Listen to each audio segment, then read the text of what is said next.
विजय प्रकाश मिश्र जी, अनीता मिश्र जी। गुरु जी प्रणाम। गुरुदेव, हमारे पुत्र के 2020 में 21 वर्ष की आयु में असामयिक निधन के पश्चात से हमारा ध्यान सर्वदा उसी में रहता है। हम ऐसा क्या करें कि उसकी मुक्ति हो जाए और हमें भी मोह का नाश हो? एक चित्रकेतु नाम के राजा हुए हैं, श्रीमद् भागवत में कथा आई है। श्री देवर्षि नारद जी और अंगिरा जी बहुत उनको प्यार करते थे, बिना बुलाए गए तो बहुत चिंतित बैठे थे। उनका, राजन हम तो तुम्हें भगवदानंद का उपदेश देने आए हैं, तुम चिंतित क्यों हो? बोले मत देना उपदेश महाराज, मुझे भगवदानंद का उपदेश नहीं, मुझे पुत्र चाहिए। उसे बोले तुम्हारे भाग्य में पुत्र सुख लिखा नहीं है, तुम्हारे कर्म ऐसे रहे हैं, बहुत सी रानियां, एक भी संतान नहीं। और वो इसीलिए ब्याह करते गए थे कि राजा थे, उनका अधिकार था। श्रीमद् भागवत में कथा है। तो वो जब देखा बहुत हट कर रहे तो उन्होंने कहा पुत्र होगा, पर हर्ष और शोक दोनों प्रदान करने वाला होगा। अब उनको ये शब्द याद नहीं, दिखाई नहीं दिया, उन ज्ञान तो अपहृत है मोह के कारण। तो पुत्र होगा इतना बस वो सुन के आनंदित है। पुत्र हुआ बड़ी रानी से। अब राजा का हर ध्यान, हर वृत्ति वही पुत्र में, क्योंकि मोहाविष्ट। तो जहां राज दरबार से खाली होते सीधे उसी महल को जाते और रानियों की तरफ देखना भी नहीं। उन्होंने आपस में विचार किया कि बहन ये तो बहुत है, हमारे दुर्भाग्य हो गए। एक तो संतान ही नहीं हुई, और दूसरी बात जब से उसके संतान बड़ी के हुई तो बोलना हंसना खेलना तो बाजा ने देखते भी नहीं। बोले पुत्र ही है हम सबका दुश्मन। तो धाय माँ जो थी ना, उसको अनुकूल किया और बहुत ही हलाहल जहर चटा दो जाके दूध के साथ, सो गया वो, पूरा शरीर नीला। अब जो दूसरी धाय माँ थी, वहां तो राज दरबार में बहुत सी सेविकाएं, वो चिल्लाई तो रानी दौड़ कर आई जो सबसे बड़ी थी। देखा श्याम शरीर का रंग जहर का असर होता, वैद्यों से चेक कराया प्राण रहित। अब तो राजा के होश उड़ गए, पछाड़ खाते हुए, चिल्लाते हुए, रोते हुए आए और लड़के के चरण पकड़ के छाती से लगाते हुए बिलाप। देवर्षि नारद जी, अंगिरा जी आ गए जब वो बहुत विकल थे और कहा राजन हम आपसे कहा था कि आपके भाग्य में पुत्र सुख नहीं। तो बोले महाराज उपदेश नहीं, हमें पुत्र चाहिए। बोले हम बुला देते हैं, अभी बुलाते हैं। सामर्थ्यशाली धनराज को आदेश किया कि थोड़ी देर के लिए इस जीवात्मा को अपने कैद से छोड़िए, यमपास से मुक्त कीजिए। तुरंत का ही समय था, किसी योनि में तो गए नहीं थे, तो तुरंत हाजिर।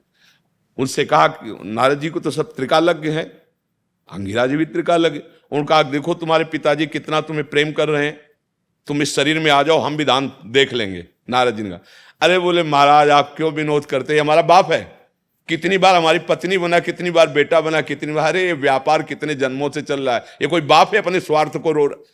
जो ही उसके प्रवचन हुए ना, उनका प्रभु नहीं चाहिए पुत्र। फिर मंत्र दिया और ऐसी उपासना की कि भगवान संकर्षण का साक्षात्कार किया।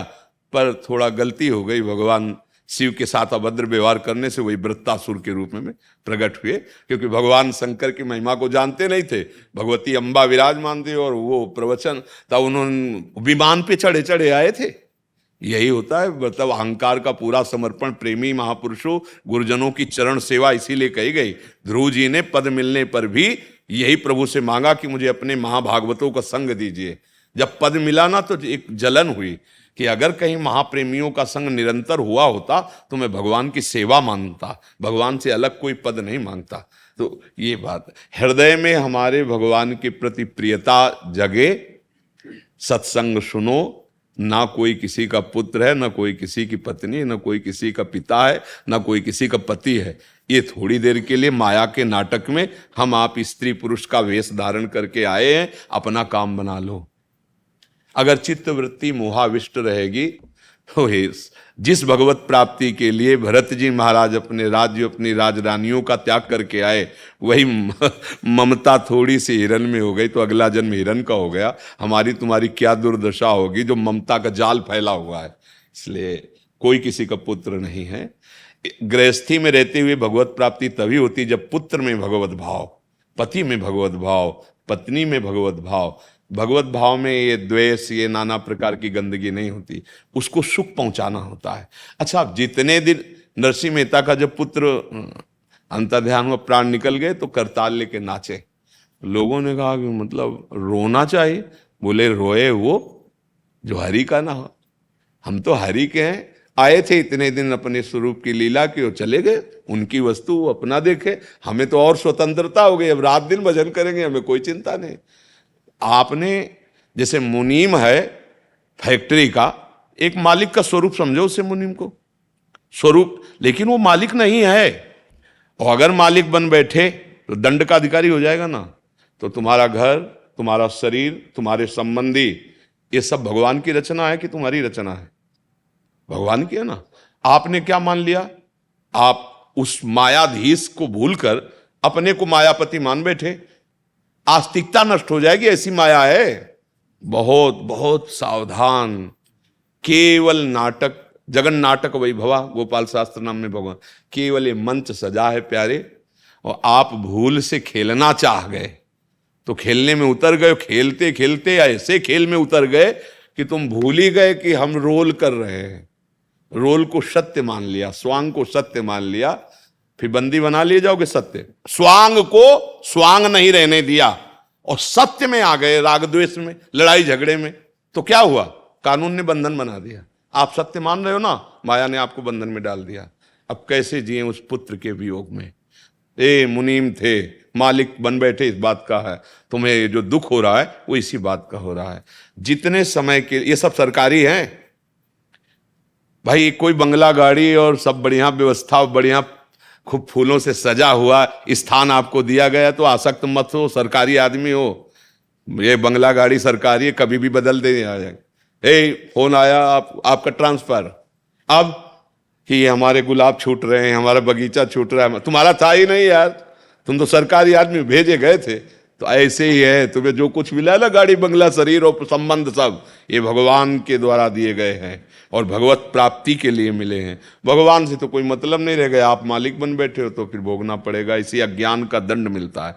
तिनकर काल रूप में भ्राता, भगवत विमुख के लिए भगवान ही काल स्वरूप हैं, दंड देने वाले बन जाते हैं। महर्षि, अभी तो समझ आ रही है ये बात, बड़ी सतत ये बात बनी रही। इसीलिए कहते हैं हर समय राधा राधा राधा राधा जपो। जब नाम चलेगा ना, नाम पहारू दिवस निस, तो यह ज्ञान घुस ही नहीं पाएगा, ये काम क्रोध लोभ मोह परास्ती नहीं कर पाएंगे। हम नाम को भूल गए, भगवान का भजन। जब भगवान का भजन, हम नहीं कह रहे, शास्त्र में भी है, 9 योगेश्वरों में एक योगेश्वर जी कह रहे कि जैसे एक एक कवल पाने पर तुष्टि पुष्टि क्षुधा निवृत्ति होती है, ऐसे एक एक भजन, एक एक क्षण भजन करने पर राधा राधा राधा, संसार से वैराग्य, स्वरूप का ज्ञान और भगवान से प्रेम, तीनों एक साथ होते हैं। पर जैसे बहुत दिनों का भूखा आदमी एक कवल खवा के रोक दो तो उसको और जलन बढ़ेगी, आधा पेट तो होना चाहिए। तो ऐसे कम से कम 12 घंटा भगवत चिंतन, भगवत भजन होने लगे तो अभी आप देख लो, आपको आनंद की धारा का अनुभव होने लगेगा। तो अब भाई बिना भजन के तो मूर्खता ना धारण करे, सच्चे मार्ग में चले, जो दुख सुख आए उसको सह लो, राधा राधा राधा राधा, और यहां से मुक्त हो। कसाई वाड़े में हो, बार बार कहते, हजारों बार कहते, भागो यहां से, निकलो, ये काल नष्ट कर देगा। संपूर्ण काल प्रपंच जितना है काल के अधीन है, समय आने दो, ऐसे फाड़ के फेंक देगा। देखते नहीं, एक्सीडेंट हुआ, चिथड़ा उड़ गए रोड में, बोले चलती चलती गाड़ी में आग लग गई, निकल ही नहीं पाए, भस्म हो। ये सब क्या है? काल के अधीन हो। ये कसाई वाड़ा है काल का, कोई न कोई गड़ासा का रूप लेकर आएगा और तुम्हें नष्ट कर देगा। एक जीवन की सीमा है, इसलिए राधा राधा राधा भागो, मुमुक्षुता जागृत करो, मुक्त होना चाहो इस संसार से।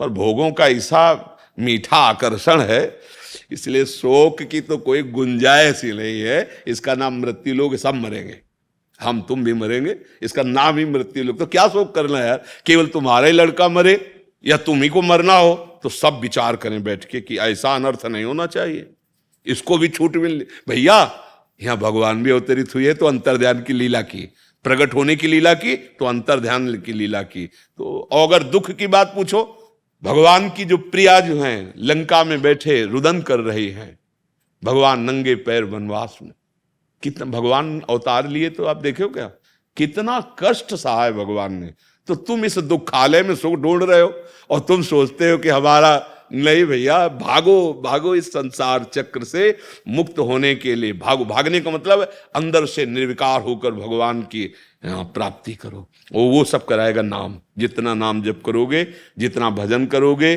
जितना सत्संग सुनोगे, उतने सुंदर बुद्धि होगी, उतने हृदय निर्मल होगा। वही तुम्हें दुखों से बचा सकता है, कोई जंतर मंतर नहीं। अरे भगवान का नाम, भगवान की लीला, भगवान का आश्रय, भगवान की महिमा को छोड़कर त्रिभुवन में कोई उपाय नहीं है दुख दूर करने का, कोई उपाय। तब लगी कुशल न जीव कहूं, सपने हूं मन विश्राम, जब लगी भजत न राम को, शोक धाम तजिका। राम राम कृष्ण कृष्ण हरि हरि, नारायण राधा राधा राधा। जो आपको प्रिय लगे, जो गुरुदेव ने दिया है, खूब नाम जप करो। यही ज्ञान विज्ञान प्रकट कर देगा। यही इस माया से नाम लेत भव सिंधु सुखाही। न नाव की जरूरत पड़ेगी, न तैरने की जरूरत पड़ेगी। नाम लेत भव सिंधु सुखाही, करो विचार सुजन मन। कहूं कहाँ लगी नाम बड़ाई, राम न सकहि नाम गुण गाई। भगवान से भी बढ़कर भगवान का नाम, और वो नाम कोई पैसा नहीं लगता, कोई मेहनत नहीं लगती। राधा राधा राधा, राम कृष्ण हरि, जो प्रिय लगे नाम जप करो, इसी में मंगल है। और जाना तो सबको है, खूब चाहे जितना दवाई खा लो, स्वर्ण भस्म पा लो, चांदी की बस अगर मरने से डर लग रहा है तो जो सब हित आवा शरणाई, रखियो ताई प्राण की नाई। भगवान करे भयभीत होकर मेरी शरण में आ जाओ, मैं निर्भय कर दूंगा। जानते हो भक्तों की मृत्यु के समय कैसी दशा होती है? जैसे महान गजराज के गले से फूलों की माला टूट के गिर जाए। रायबेल जानते हो ना, मोगरा, हाँ, मोगरे की माला गजराज के गले से टूट के गिर जाए, उसको पता थोड़ी चलेगा। ऐसे ही भक्तों को पता नहीं चलता कि शरीर छूट गया। जो जन्मत मरत दुसा दुख हुई, भक्तों को नहीं होता, क्योंकि प्रभु स्वयं लेने आते हैं अपने भक्तों।